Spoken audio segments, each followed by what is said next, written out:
Good evening. Welcome to another weeknight webinar with the World Affairs Council of Maine.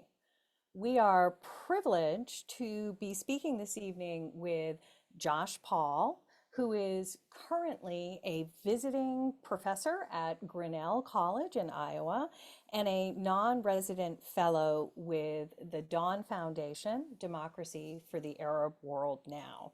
However, until October 17th, 2023, he was the director of the Congressional and Public Affairs Office at the U.S. State Department's Bureau of Political and Military Affairs. He's graciously agreed to speak with us tonight about the role of U.S. military assistance in U.S. foreign policy, the tension between national security and human rights, and of course, his decision to step back from the role that he had held for 11 eventful years last October. Mr. Paul, thank you very much for being with us this evening. It's a pleasure to have you here virtually in Maine. Thank you. It's very good to join you all. Thank you very much for having me. Wonderful. And before I introduce our guest fully, whoops, if I can figure out once again how to make my slideshow advance. Let's see. Never does what I want it to, but I need to thank tonight's sponsors. I know I sound like a Maine public whenever I say this, but these programs would not be possible without all of the incredible, consistent support we get from members of our World Affairs Council of Maine community: Pat Finnegan, Bill and Nancy Hall, Peter Haynes, Becky Hunt, Michael Marsh, Jim and Janet, David Pearl, and so many others. Thank you. And thank you, of course, to Alan Wardwell and the University of Southern Maine for enabling us to have these Zoom webinars on their platform. I also want to thank our World Affairs Council of Maine audience and everyone else who signed in from all over the United States. I want to thank you for your curiosity and your investment in understanding our complex and interconnected world. This is why we're here. I encourage you to ask your questions at any time using the question and answer box. We will get to as many as we possibly can in the time we have together this evening. And so, with no further ado, I'm going to formally introduce our guest. Mr. Paul, you have a resume that national security nerds like me kind of dream of. If I work backwards, you began your first graduate work as a student of international relations at the University of St. Andrews. Then you earned a degree in national security studies from Georgetown, then went to work as both a congressional affairs officer and a legislative assistant in the U.S. House of Representatives. You worked in Iraq at least twice, first as a national security consultant with the Coalition Provisional Authority, and as a liaison for the reconstruction of Iraqi policy in Fallujah. You were back again in 2006, 2007, working as a security sector reform consultant. And you were also the lead advisor for the U.S. security coordinator to the Palestinian Authority. And then, if that wasn't enough, you worked as a consultant with the Office of the Deputy Assistant Secretary of the Army for Defense Exports and Cooperation. And in 2012, you joined the State Department and spent the next 11 plus years in the Bureau of Political and Military Affairs, overseeing and coordinating the approval of U.S. security assistance to foreign partners. And I thought I'd start because this is a really interesting role and is clearly a really important role that I think most people couldn't quite get their head around. So our Senator Angus King, has been, making the rounds on the chat shows, trying to get support for this $94 billion aid package to Ukraine, Israel, the Red Sea, and also to strengthen our partnerships. If you were still in, strengthen our partnerships in the Indo-Pacific. If you were still in Washington, what would you be doing with this package, this bill? How would you be coordinating it? Yeah, no, thank you very much. And again, it's great to join you and all of your guests this evening. So maybe it's helpful if I just step back for a second and explain what the Bureau of Political Military Affairs, or PM, as we call it in a State Department beladen with acronyms, actually does. So, when most people think about American security cooperation relationships, defense relationships, they think that's, something that you turn to the Department of Defense to lead on.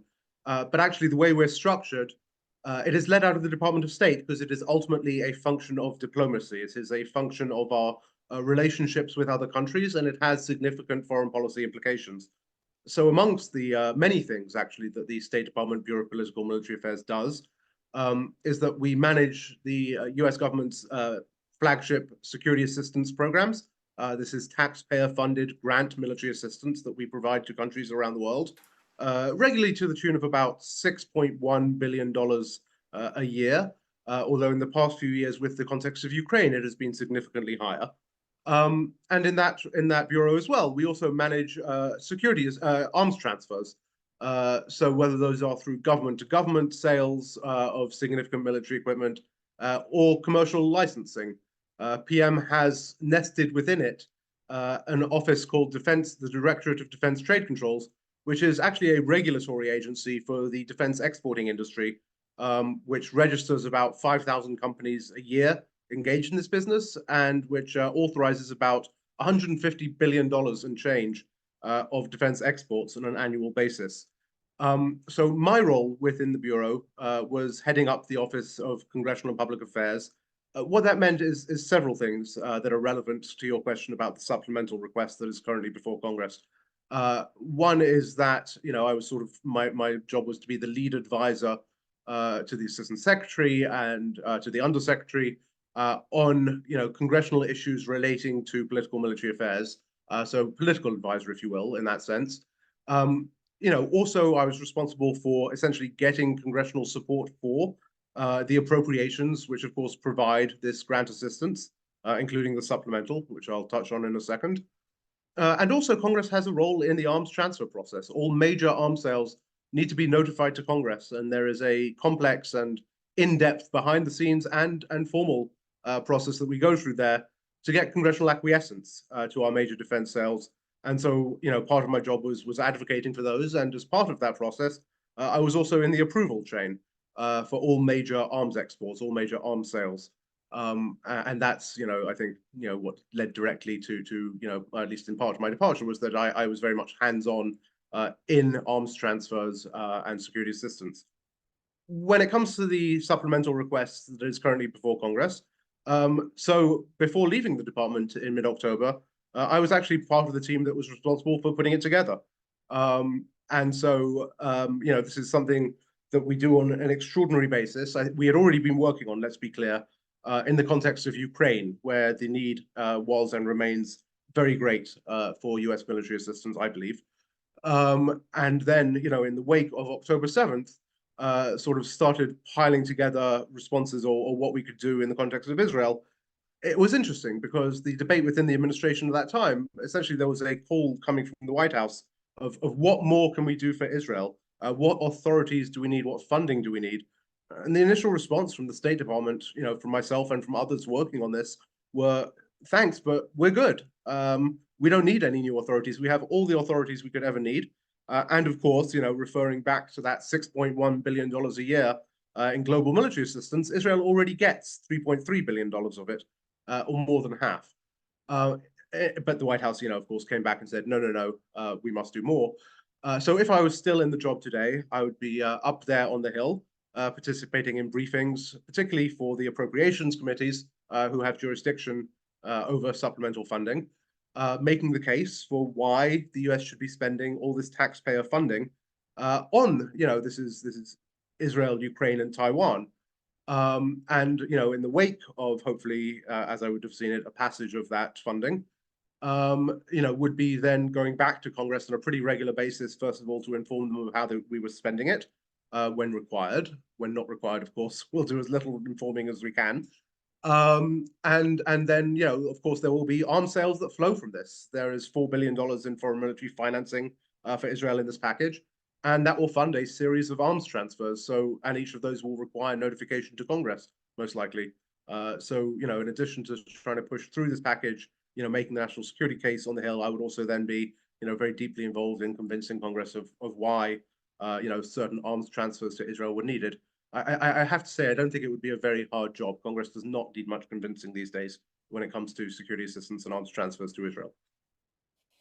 So it's really, you're in there in the weeds doing a lot of advocacy, but also reporting, and making sure that the legal frameworks and things are upheld. And one of the questions that I had for you related to your role is something that I've heard you say in different interviews, that you took this role because you believed and still believe that the U.S. has a positive role to play, particularly relative to the other actors out there, and that you really felt you could use your role not just to advance U.S. national security interests, but to also potentially mitigate harm and to do good. Can you give some examples of how you saw that, what that meant, and what Yeah, tools you used? Yes. no, you bet. So, first let me speak to that first part of your question, which is about, the good that the United States can and does do in the world. I think of all the things I've worked on in government, one of those that I'm proudest of is the work I've been a part of in supplying Ukraine with the arms it needs to defend itself from Russian occupation, to push back Russian aggression, to push back on Russian occupation in the face of Russian war crimes in Bucha and elsewhere. The ability, when you see the absolute passion and commitment on the faces of Ukrainian counterparts when it comes to what they are faced with and their response to it, it is immensely stirring and immensely inspiring. And I think, without the United States support, we would be in a very much darker place right now. Russia would be on the borders of NATO, if not, even in a worse situation than that. So that is, I think, a clear example of how the US can contribute to a good cause with the force of arms. Of course, arms do much more than that too, right? So we can look at the context, a much more difficult context, I think, but an important one, of Taiwan, where U.S. arms and Taiwan's ability to mount a credible deterrence, I think, can be key to maintaining stability and the status quo in the Straits, in the Taiwan Straits and across the Taiwan Straits. So that's another example. Of course, military assistance also plays a defensive role for many countries, and here to get even more into controversial territory, when we look at Saudi Arabia and the United Arab Emirates, who on the one hand, I think there is a lot of criticism, and I'll be one of the first to levy it, about their operations against the Houthis and against Yemen over the last few years, and particularly, dating back to 2014 to 2018, that period, 2019. But at the same time, we've also been providing them with critical air defense systems that are capable of shooting down incoming Houthi missile and drones. And the same is true for Israel, right? Where we have helped Israel build a world-leading class of air defense systems, from the Iron Dome to the Arrow, from a tactical defense system to a strategic air defense system. And I think that defense is an important capability for any sovereign nation, and civilians should not have to live, under the threat of rocket fire, whether from the Houthis or from Hamas, or for that matter, from our allies and partners. And that's something we can go on to talk about. Military capabilities also provide, key abilities, for example, in humanitarian and disaster response around the world. So in the wake of tsunamis, hurricanes, it is always, helicopters, C-130s, all these other systems that we see. So, and let me also make the point, finally, on this aspect, that there is a strategic benefit that we reap here, right? So when we provide, for example, fighter jets to a partner, it is not just that we are providing them with, materiel, with equipment, and, thank you, that's it, goodbye. A fighter jet is a system that lasts 20, 30 years, even longer, right? We're still flying B-52 bombers that were built in the 1950s. And so you're not just supplying the fighter jet, you're actually supplying generations of training, of human relations, with pilots who will go on to be leaders of their air forces. Now, what we do with that leverage is another question, I think. But this is, fundamentally a tool, a diplomatic tool, and a relationship building tool that can be used and has been in many circumstances to do good and to assert American influence through diplomatic means. I think, just turning very briefly to the second part of that question about doing good within the system and mitigating harm. I think having served not only in Washington, but also on the ground, in Iraq, in the West Bank, one becomes very aware of the potential for American decisions and for policy decisions that are made in Washington to do harm, to result in harm to civilians, harm to civil societies, harms to nations. And I think that's something that from the field, I brought back with me to Washington as a desire to say, look, I think we are broadly pushing in the right direction, but we need to be conscious of the consequences of those actions, and we need to recognize that there are human beings at the end of each of these decisions who will suffer. I mean, that's the nature of very often of warfare, of conflict. And so I always felt it was important when looking at these arms transfers to raise those concerns and those, to think about the civilians, who happen to find themselves at the wrong end of that, precision guided munition, and what can we do to reduce the number of people who are being harmed, to increase the efficacy of the training that we are providing to partners, of the guidance that we are providing to partners, and how can we leverage both our own arms transfers and the relationships that result from them to get to a better place. So it really sounds like you feel like you had influence and that your voice was being heard and you could make a difference. And I think we all, want to believe that and know that our systems of democracy and all of these checks and balances are working. But, when I think about the years that you were in that office and some of the regimes that received U.S. military assistance, you mentioned Saudi Arabia. We can also talk about the Philippines under Duarte. We can talk about Honduras. We can talk about Bahrain during the Arab Spring, and we can talk about Egypt after 2013. How did you reconcile these situations? I mean, could you see a clear path where even with these unsavory regimes, this was the right thing to do for more than just U.S. interest? Or was it sort of a like, okay, well, this is part and parcel of my role here? How did you reconcile those consequences? Yeah, so each of those cases that you mentioned just now are ones in which I was involved in, frequently very, very tense policy discussions about what is the right answer here, and are we really doing the right thing? I think, there's a lot of complexity here, let me first of all say, and that's not a dodge. If you look at, for example, the case you gave of the Philippines under Duterte, what there were the concerns, right? The concerns were that you had these essentially death squads running around, assassinating, first of all, people that they claimed to be drug dealers, but also, dissidents and those who were sort of raising objections to Duterte's regime. Does that mean that we should not do any business whatsoever with the Duterte regime? I think there's a case to be made there. On the other hand, one can also point and look at, the need for maritime security, for example, or for counterterrorism in the south, in Mindanao, and ask if there is a way to sort of segment that aspect of U.S. military cooperation from, anything that directly supports the regime. I'm not sure that there always is, but those are the sorts of discussions that we have on a regular basis in the State Department. And in those discussions, I was, almost always to be found, pushing on the side of holding back rather than pushing forward. Um, but these are complex questions, and I think the answer is that no one person, certainly not at the level at which I was working, was going to redefine the U.S. relationship, for example, with the Philippines, or for that matter, with President Al-Sisi in Egypt, or any of the other examples you gave. So the question is, within that existing relationship, is there room for improvement? Are there certain weapon systems that maybe we don't have to provide?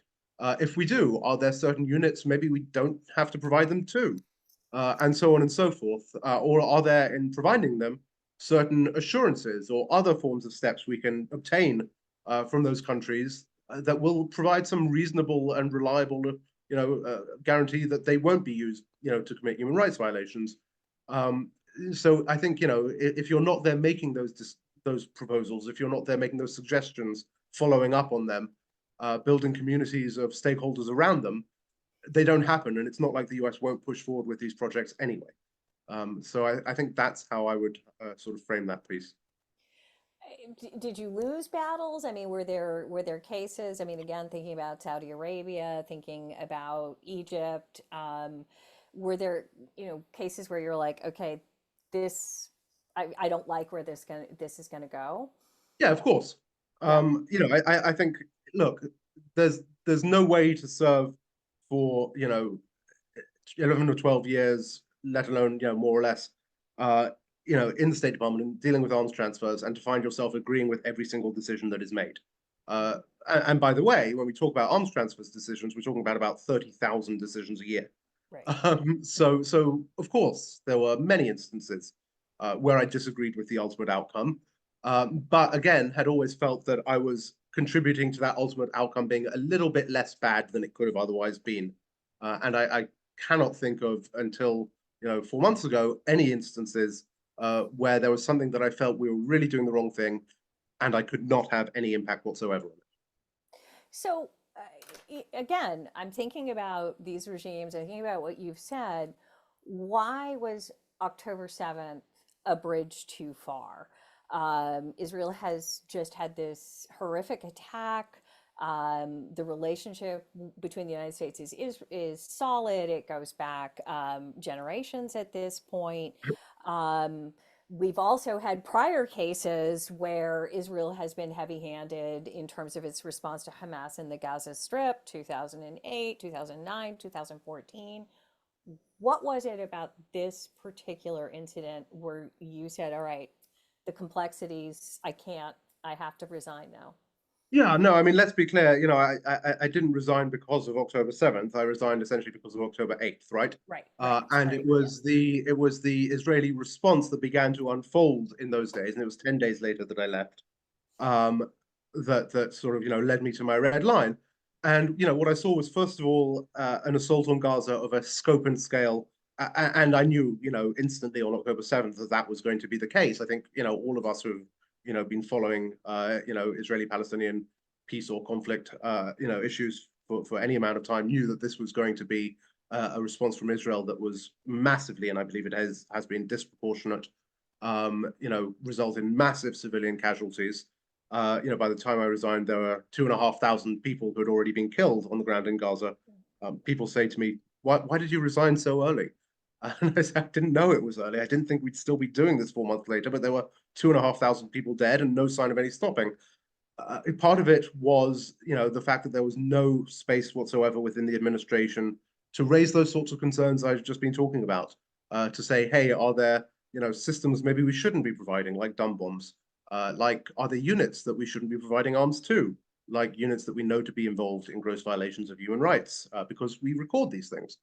And there wasn't any interest in having that discussion, rather just this sort of directive to continue to rush arms, accompanied, moreover, we can go back and we can look at the Saudi-led coalition, and I think there was certainly some very poor decisions that were made over the course of both the Obama and Trump administrations about what arms to provide.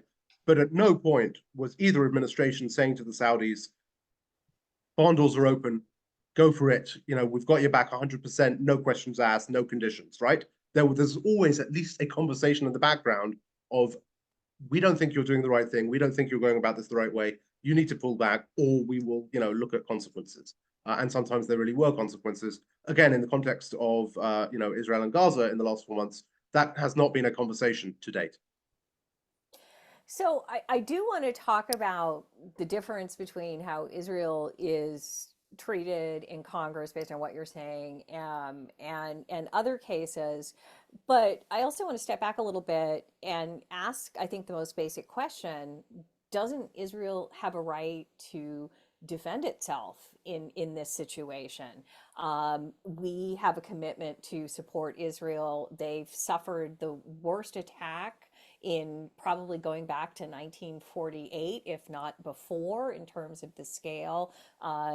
Single greatest loss of Jewish life in one day since the Holocaust. Why was this the wrong decision? Yeah. Let me be clear. I think Israel has a responsibility to all of its citizens to protect them and for them not to be subject to any sort of attack, let alone the horrors that occurred on October 7th. Israel also has a responsibility as the occupying power to protect the civilians of the territory that it is occupying. And I think that there are ways for Israel to, well, ideally, I think we'd like to see a solution that leads to a Palestinian state, Palestinian self-determination. But even within the current construct, there are ways for Israel to protect its civilians from the threat of that sort of attack without taking the approach that it has taken, which has led to so much death, so much, as the president of the United States himself has said, indiscriminate bombing that has resulted in so many deaths, so much casualties, so much destruction, and also I think is not ultimately in Israel's long-term interest, right? Um, if we think about the sacrifices that Israelis have made for many, many years, sending their children to checkpoints, sending their children into Gaza for that matter now. Is this really the future that Israel wants for itself for another generation, for another 2 generations? I don't think it's in Israel's interest either to have the approach that they're taking. The short answer is yes. Israel does have a responsibility to protect its citizens. It does not have a right to wreak slaughter on innocent civilians in the thousands, in the tens of thousands.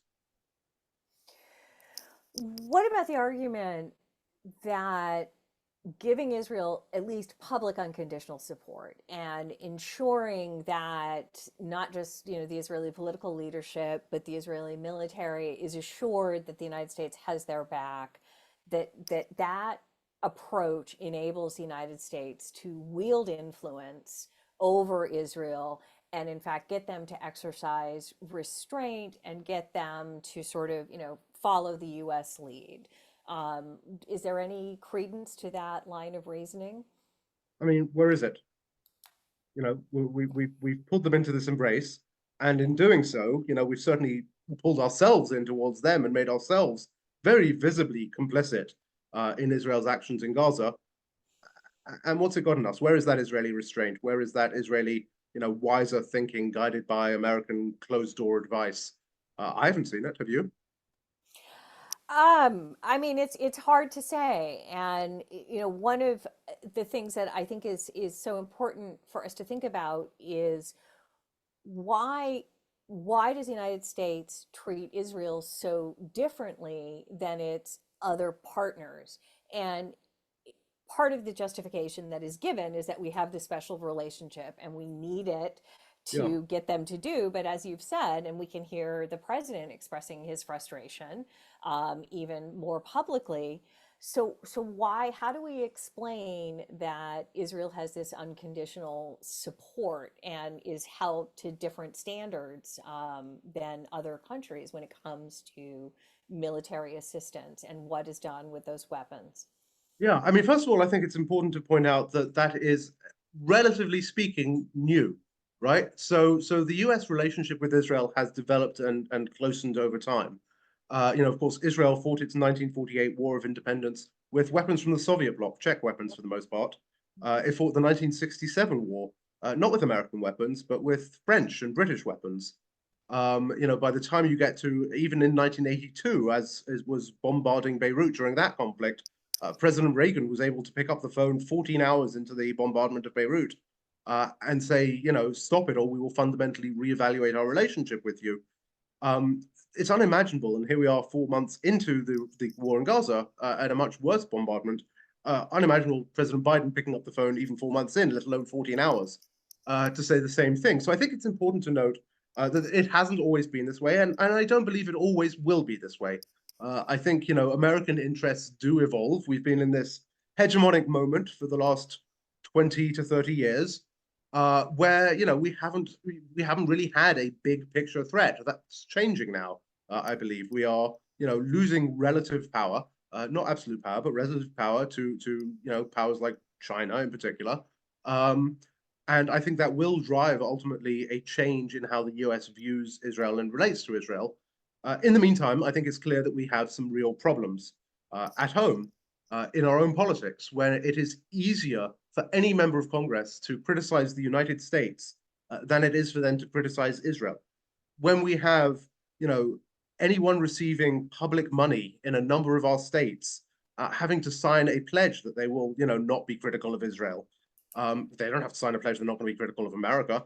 It is clear that there has been a warping influence in our politics And part of that, unfortunately, I think is or all of it really is our own fault. In terms of if you look at the Citizens United decision, and all that sort of thing, there are members of Congress, and I'm in touch with their staffs on a regular basis, who I understand are getting 10-to-1 calls in favor of a ceasefire, but are getting, 2 or 3 calls from major donors who are saying, "Don't you dare," and that's who they're listening to, rather than their constituents. I think America has lost the muscle memory of how even to constructively criticize Israel, of how to engage, of how to tell it, "Hey, you're going too far." And I think it's going to take some time and some exercise to build back that muscle memory because it's been so very long since we used it. I'd like to probe this point a little bit. You mentioned Reagan, calling up and putting the picture of the kid who had been bombed in Beirut on his desk. Eisenhower, Truman. I mean, 1956, we were like, you will Yep. withdraw from this territory, and they did. What changed so fundamentally that now we have the situation where, as you said, it's almost impossible to be critical, and there's this incredible reluctance to apply leverage that we have on Israel? Is it 9/11? Is it because we got them into the Oslo process? What do you think is behind that shift? I mean, And I then what honestly might think shift it back? Yeah, I mean, I Yeah, honestly think it's a confluence of many different factors. Some of them are historical, right? So the right. 1973 war, the attack on Israel by the United Arab Republic, or Syria and Egypt as they are now, Yeah. which was very much in the context of the Cold War, and in which, but even then, Nixon didn't want to jump to Israel's aid. It was Kissinger who convinced him to do so. But I think from that point onwards, certainly through the 1980s, there was the Cold War aspect to much of this, in which Israel was our partner in the region in a way that it had not been up to that point. There was also, of course, our investment in peace processes, starting, with Camp David, and continuing obviously not only through Oslo, but through the warm peace that followed with Jordan, that put us in the position of being a guarantor. And part of that role was as a guarantor of Israel's security. The idea being that if we provide Israel with the security, whether to defend itself or the security blanket insurances we provide it, it will feel more comfortable, more able to make the peace that is in everyone's benefit in the region, including its own, but also including ours. So I think that is a factor. And then, as I say again, I think there has been, a significant and growing impact of, organized funding that, when someone is critical of Israel, suddenly, rushes against them or rushes against, for example, the Senate is currently considering a nomination of Daphne Rand to be the Assistant Secretary of Human Rights. Up to this point, here we are, 3.5 years almost into the Biden administration, and there is no Assistant Secretary of Human Rights, despite the Biden administration saying that, or President Biden himself saying that we would place human rights at the center of foreign policy. Why is that? It's because the previous nominee, who had been a director at Human Rights Watch, had once said something mildly critical of Israel, and as a result, the ranking member on the Senate Foreign Relations Committee, Senator Risch, refused to bring her nomination forward, refused to have her called up for a vote. So I think there is as well a very deeply political aspect to some of the challenges we face, and that is one that we will have to grapple with. But as you just hinted at the same time, I think the wins are in our favor in the sense that, and maybe they're not positive wins, right? Maybe these are the wins of a new Cold War, but they are blowing in the direction of America having to reevaluate some of its policies in the Middle East, including its one-sided and unquestioning support for Israel. I think there will always be support for Israel, and that's fine, so long as it is not unquestioning. So you've talked about the changes, and where, there's a big article in Foreign Affairs about China seizing on this moment, about the US potentially becoming isolated from the rest of the global South. I'm thinking about US influence broadly in the region and our other friends and partners in the region.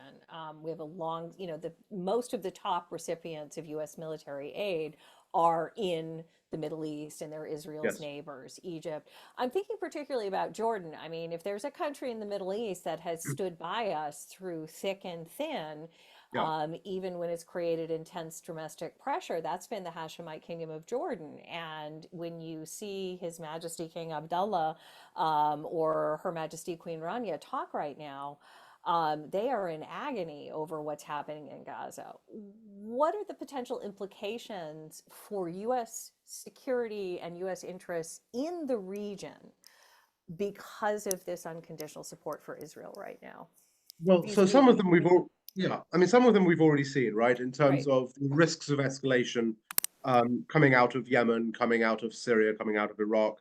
I do want to be clear on that, that I think much of that would be there regardless. I think that many of Mhm. these groups are glamming on to the current conflict as an excuse to do what they have wanted to do, which is to attack US, bases or to obstruct international shipping. But at the same time, I think we also have to take them at their word, particularly the Houthis, when they say that we are doing this because of what is happening in Gaza, and that has led to a significant risk of escalation. It's led to the loss of 3 American soldiers. And of a number of our partners, for example, in Kurds in Syria, and poses the risk of a greater regional escalation. So I think that's obviously one. And oh, incidentally, as a result of that escalation that we have sort of, or the cost that we then impose in response in Iraq, may lead to the end of our military presence in Iraq. There's, for the first time, I think, a really credible effort in Iraq to, negotiate an end to the US presence there. I think there will be, various elements to that that have yet to shake out. But it is a significant shift and is directly tied to, Israel's actions in Gaza, our response to the response to those, etc. I think this also does deep damage to a number of our allies and partners in the region and to the stability of their regimes. I think many of them have just spent the last 20 years trying to sort of dig out of the damage that we caused with our invasion of Iraq and the radicalization that it spread around the region. And I think many of them now fear a new generation that will be radicalized against us and against them. Um, and what a wasted opportunity that will be. There's also, I think, a more direct risk here, right? I mean, Prime Minister Netanyahu has warned that if Hamas does not release, the remaining hostages by Ramadan, he will mount an operation into Rafah by Ramadan. So Yeah. Israel's going to go into Rafah during Ramadan. I mean, do you know what that would do to the Jordanian street? Uh, it would be calamitous, I think, in many ways, and very risky for the Hashemite kingdom and for many others around the region. So there's just this risk that is there now, and growing risk uh, of instability. And of course, this all comes at a time where, as you started out by pointing out, the US keeps saying we are trying to rebalance, we're trying to refocus on this strategic threat in the Pacific, in the Indo-Pacific. People keep saying, oh, well, we keep trying to rebalance the Indo-Pacific and then we keep getting pulled back into the Middle East. But as you observed, when it comes to our military assistance, of that $6.1 billion in annual assistance, 3.3 goes to Israel, 1.3 goes to Egypt, 450 million goes to Jordan, and then big chunks go to, Tunisia and there are several other countries, Lebanon, in the region. So I would say it's not that we're being sort of pulled back into the Middle East. It's that we're sort of permanently anchored to it by our own finances. And until we pull up that anchor and frankly apply that funding where it's much more urgently needed in terms of American national security priorities, we're going to keep finding ourselves in these Middle Eastern complexities. It's a lot to think about in a very complex and changing geopolitical environment. And I hope that there are people in Washington who are debating this. You mentioned Rafa, and we're all kind of, watching, on eggs, on tenterhooks, what's going to happen. There appears to be some sort of a pause, but as you said, Netanyahu is being pressured to take action by his right flank. That we're going to go in by Ramadan, which is just 2 weeks away now. Two questions that I want to ask you. First of all, when it was October 17th and you were, penning that letter of resignation, was the situation that we have in Rafah now what you were fearing, or is it worse? And what do you think is going to happen next? Um, I mean, look, I didn't envision this precise, situation that has developed in Rafah. I didn't know what the Israeli, strategy would be. I didn't know how long it would take. I certainly knew that it was going to be an absolute calamity, however it went, and that the decisions Israel was making had already, as I said, led to many thousands, and obviously were going to lead to many thousands more civilian casualties, while I believe ultimately not providing any strategic benefit to Israel. Um, I think in terms of what happens going forward, I'm sorry to be a downer, but it's pretty bad whichever way you turn it. I think it's very hard, regardless of whether or not Israel goes into Rafah, and I hope they don't, because there will be so many more potentially, civilian casualties if they do. But even if they don't, even if they stop now, you still have, 1.4 million civilians in Rafah and 2 million spread across the Gaza Strip, who do not have enough food, who do not have medical facilities, who do not have running water, who do not have electricity. This is going to be a humanitarian catastrophe going forward, even if the fighting was to stop today.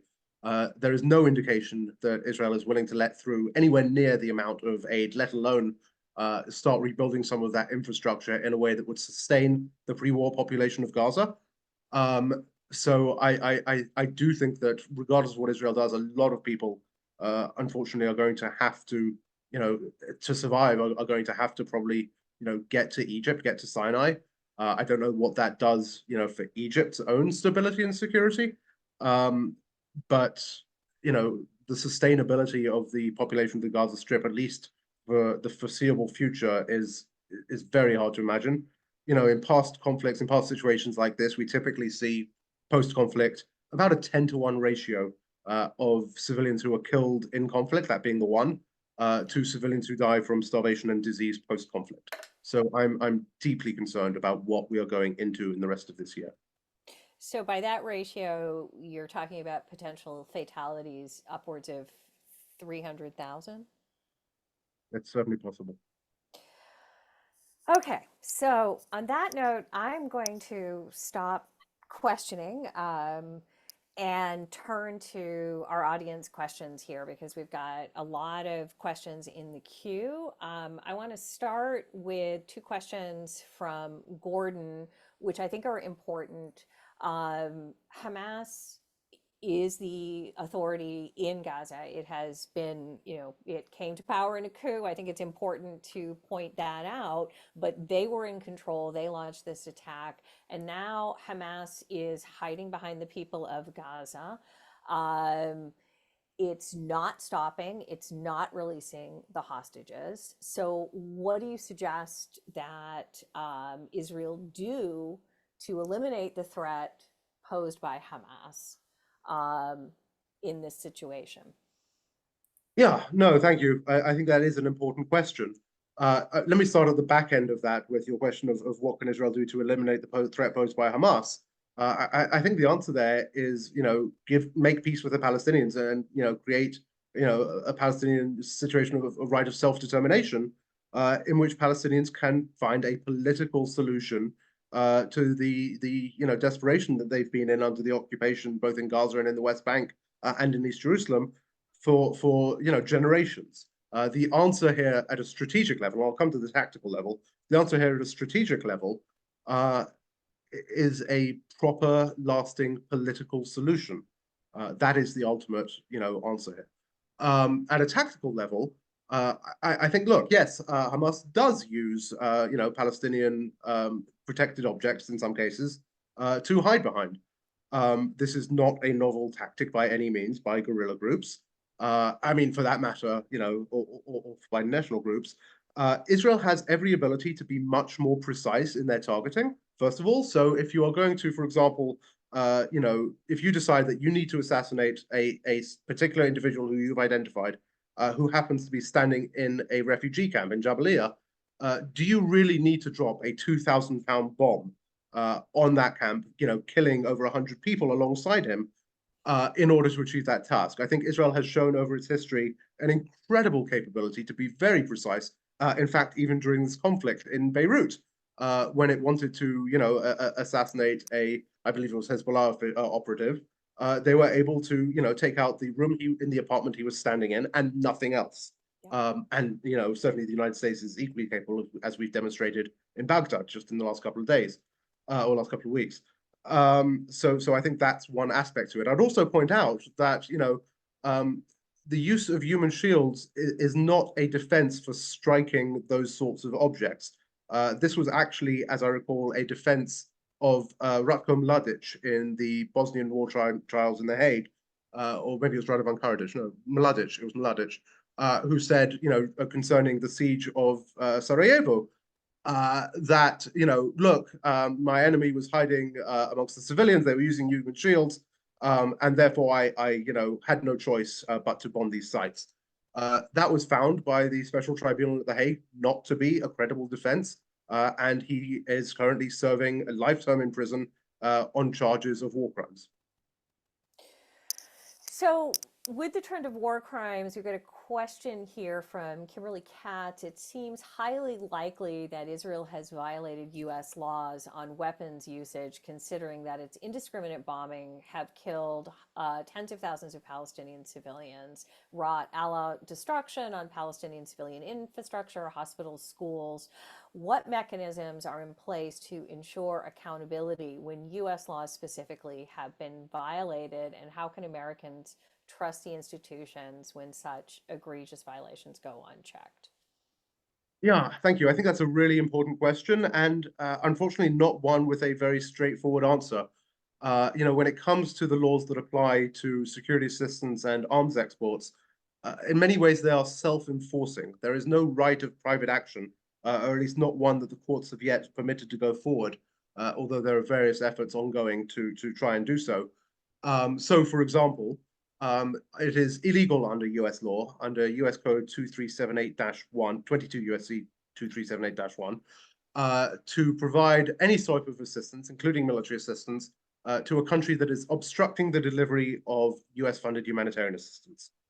In the last week, we have seen US National Security Advisor Jake Sullivan clearly say that Israel is obstructing the delivery of a shipment of flour to Gaza, and yet we continue to provide security assistance to Israel because there is no triggering mechanism outside of the executive branch, and certainly without a willing Congress to push for one, that sort of compels this to stop.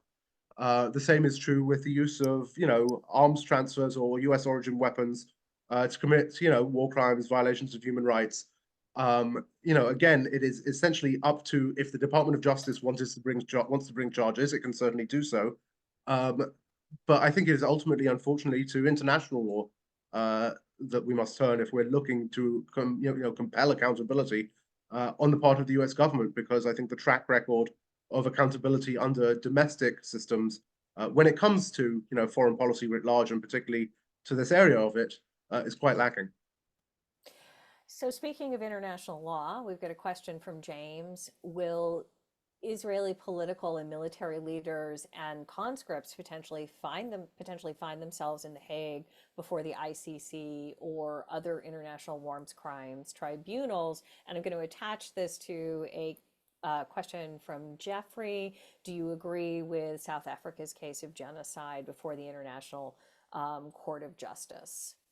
And sorry, what was the first part of the question again? The first part was, will Israeli and political military leaders potentially find themselves before The Hague, the ICC? Actually, answer Right. that one, and then we'll deal with South Yeah, no, Africa. got it. Yeah, Yeah, and then the ICJ. yeah. Look, I mean, I think it's possible. What's been interesting to me in the last week, there was a case, I think, brought in the Netherlands against a Dutch Israeli soldier for the actions that she took, and videotaped herself, and is now being, I think there's an attempt to bring her to court in the Netherlands on war crimes charges. I think we will see that sort of case happening in other contexts and other countries, because there are a fair number of dual citizens fighting in this war who are then returning home. including to the US. And I think that that's, we do have, and, I think the Department of Justice should be looking certainly at that sort of question. When it comes to the International Criminal Court, we will see. I think it is the track record here has been very slow. There have been various efforts to bring Israel to the International Criminal Court or to bring Israeli officials. It's a high bar, and of course, the US has been very clear about its opposition to efforts to do so, and very clear about its warnings to countries not to do so. And you may recall that under the previous administration, the US specifically sanctioned the head judge of the International Criminal Court, for their actions in looking into some involvement of the US. So I think it's difficult when it comes to the ICJ. Look, I think it's a remarkable thing to see South Africa of all countries bringing this case. What a significant moment. And I think the judges will, this will not be a quick process. Let's be clear. There's a parallel process at the ICJ looking at Israel's occupation writ large that had a hearing today, or has hearings this week. That is a case that I think was filed several years ago. Yeah. And I would expect that the current case before the ICJ will take at least 4 or 5 years to shake out, if it even does. So again, I think these are important mechanisms, but we should not count on them or expect them to deliver anything in the short term. What about potential risk for U.S. leaders as these cases in the ICJ move forward? And also, there was the other case in the Netherlands with the fighter jets Yes. as well. So things are happening. What about the potential for U.S. officials to be in some sort of international legal jeopardy? So I think that's an important one, and in my experience, it actually is meaningful. So during the Saudi-led coalition attacks on Yemen, war in Yemen, in 2014, 2019, there were real concerns that began to bubble up within the State Department, for example, of am I going to go on holiday in in Italy rather, and find Interpol knocking on my door. This, of course, was after a former CIA officer was arrested in Italy on a Spanish warrant connected to extraordinary renditions. And I think people do genuinely get concerned that there is the potential for those sorts of charges in terms of complicity. What that did when I was there working on these issues in the Saudi context was that people started refusing to sign off on arms transfers that they would traditionally or historically have signed off on. Right, so it's not that the president or the secretary of state sign off on arms transfers. These are delegated down, and particularly for those that are low dollar value, could be delegated down to a very low level, to the director level, to below, to the working level in some cases. And people started to say, "I'm sorry, I'm not putting my signature on this. Will you, boss?" And boss started saying, "Well, I don't know. What about you, assistant secretary?" And the assistant secretary said, "Well, and it would go up the chain." And I think that sends an important message within the bureaucracy. And I understand that is happening again today, that is happening now, that people are saying, I do not want my fingerprints on this. I do not want my signature on this. And they are escalating those decisions. So I think that does show that these things do weigh on people as they are looking at these cases. So couple questions here that go back in that what's happening inside U.S. government. Who exactly in the State Department or Congress or the president initiates the supplemental military aid? Is that a person then takes it to Congress? Is that you? The other one here, the State Department formed its conventional arms transfers policy nearly a year ago. Is CAT, in addition to EUM, EUA, and use monitoring assurances, being ignored for Israel's use of weapons? And if you're able to share, why is it being ignored? Oh boy, I'll start with that second one, and I will be brief because I could talk about that for hours. But so there is something that some of your audience may have heard of called end-use monitoring, which applies to U.S. arms exports. It's a bit of a misnomer because the U.S. doesn't monitor end use. The purpose of end use monitoring is to make sure that the weapons we provide, and particularly the technology of those weapons, is not being diverted to unauthorized end users, to foreign countries, third parties, or is not being exploited, reverse engineered, re-engineered, that sort of thing. It is not there to look at what does the US end use monitoring there is not there to look at what are the countries actually doing with the weapons we provide them. On the other end of the spectrum, the conventional arms transfer policy, which the question refers to, about a year old now, this administration's iteration of it, does explicitly say that the transfer of arms shall not be authorized when it is more likely than not that the weapons that are being provided will be used to commit, and then it lists certain human rights violations. End use monitoring is on the back end, right? It's after delivery for the most part. The CAP policy is a set of factors to take into account when you are making the decision about whether or not to transfer. So it's on the front end. And I think it is being ignored. I think it is transparently obvious, whether you think it is right or wrong, that US provided weapons being provided to Israel right now are more likely than not to be used to cause certain human rights violations. I don't see how you can, and in fact, the policy says or may significantly enhance the risk. I don't see how you can say that providing Israel right now with dumb bombs or air-to-ground munitions does not at least enhance the risk of human rights violations. So yes, I think it is being ignored. The problem is it's a policy, not a law, and therefore there is no consequence to it being ignored. That is the president's prerogative. In terms of how the supplemental is initiated, just very quickly. So, I mean, the way it works basically is that it's typically not the president himself, it's the National Security Council, and which is both the institution of the National Security Council and Secretary of State, Defense, Treasury, and the intelligence community, basically say, hey, there is something here that is urgent, that is not going to fit within the regular budget cycle. We'd better go to Congress to seek that. They then go back to the agencies and say, here's the problem. What do you need? The agencies say, we need, and for example, on Ukraine, we may have said we need, $40 billion, and the White House Office of Management and Budget comes back and says, okay, well, you can have 7.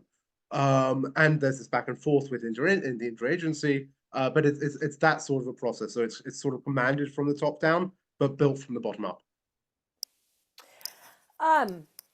Couple other questions that have come up here, and thank you for that. I mean, I think it's really important that as informed citizens, we understand how this process works, what's the difference between policy, difference between law, what are the consequences, who's making those decisions. So thank you for that. We've been talking a lot about the United States and Israel. Sometimes in these conversations, we forget that the Palestinians have agency, Hamas has agency. There's a comment here that I think it's important to point out. Hamas is negative for Palestinian citizens, and I know that there are people of different opinions about a lot of things, but I certainly have heard and seen plenty of the way in which Hamas has ruled in Gaza. Palestinians could do better.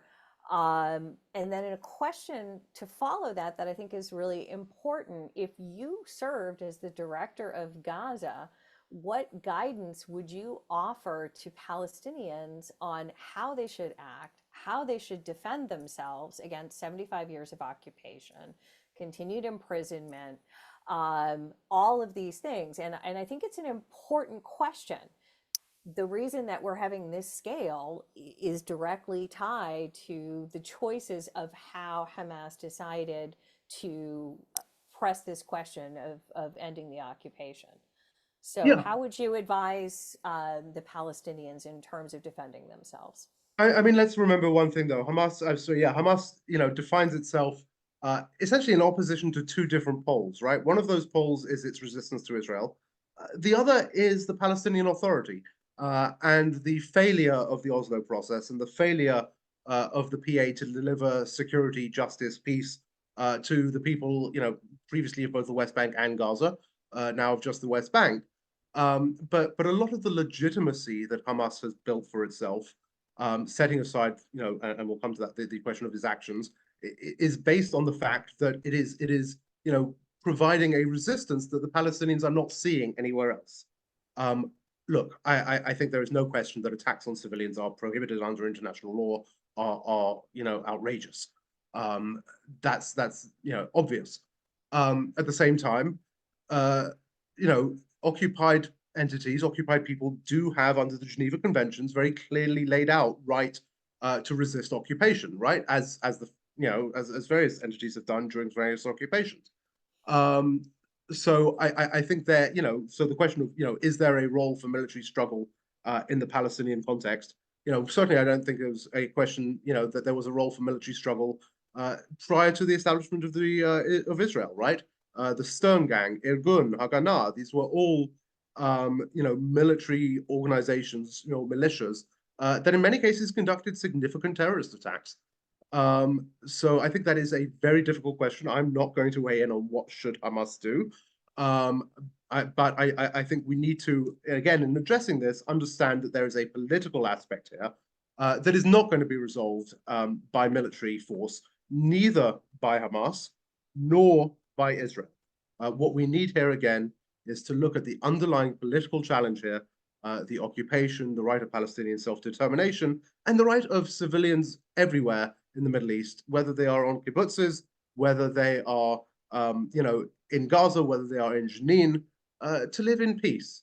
And if we can start from that, I think that's really the only way that we're going to build something that lasts for everyone. That's a wonderful, I almost want to end on that, but I want to carry it one step further because there are about four questions that are asking you, okay, what should we as the average citizen do in this situation?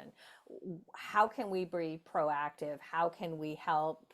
Should we be contacting Jared Golden, our second district congressman? What do you advise people who what you just said resonates? We need to Yeah, press for a political I process. mean, certainly do reach out to your members of Congress. And I think in doing so, don't just reach out to say, hey, I want a ceasefire, but make sure that you have some specific asks that you are putting forward. So, do or don't, whatever your position is, vote for example, the supplemental. Do or don't press the administration, or I would say do, on its adherence to the law. Do hold hearings if it is a member who is in a chair or ranking position in the committee or a subcommittee.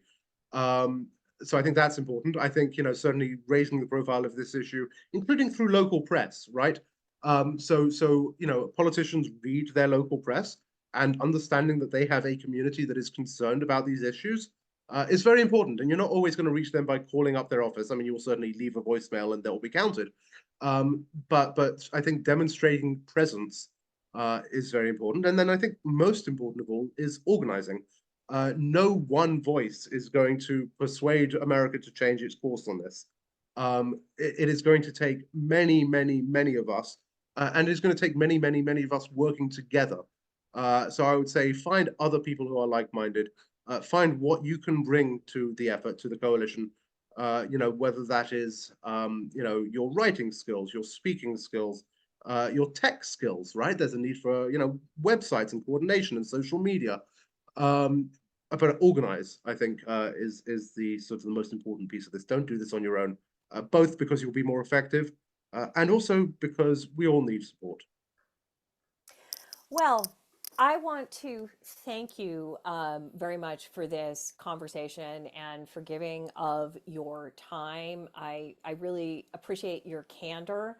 I also want to acknowledge the courage that you have displayed in terms of resigning from a position that was clearly very important to you. And just thank you for being here to share with our audience the complexities of this situation and what you think will be happening going forward and what we can do as more informed citizens. So thank you. No, thank you very much for having me. Let me just close in saying, I think this discussion is important. Whether you agree or disagree with me, I think one of the challenges that we've had in this space for many years is not being able to have free and frank discussions, and we still see that on our college campuses. We still see that with people losing their jobs, et cetera, et cetera. So I think just having this discussion is really the most important starting point, and we'll see where it goes from there. Thank you. And this is our credo at the World Affairs Council of Maine. We want all opinions and we want candid conversations to engage people in world affairs. So, everyone, audience, thank you so much. Thank you, sponsors. We're sorry we couldn't get to all of the questions. We don't have any webinars on the books right now, although we are working on one on the elections in Indonesia, very important set of elections. So, stay tuned. Also, Great Decisions is coming in partnership with the Falmouth Memorial Library starting March 12th, 8 sessions, including a discussion of US in the Middle East. So sign up right away. Mr. Paul, again, thank you. And thank you, everyone. I wish you all a wonderful rest of your evening. Thank you. Good Good night. night.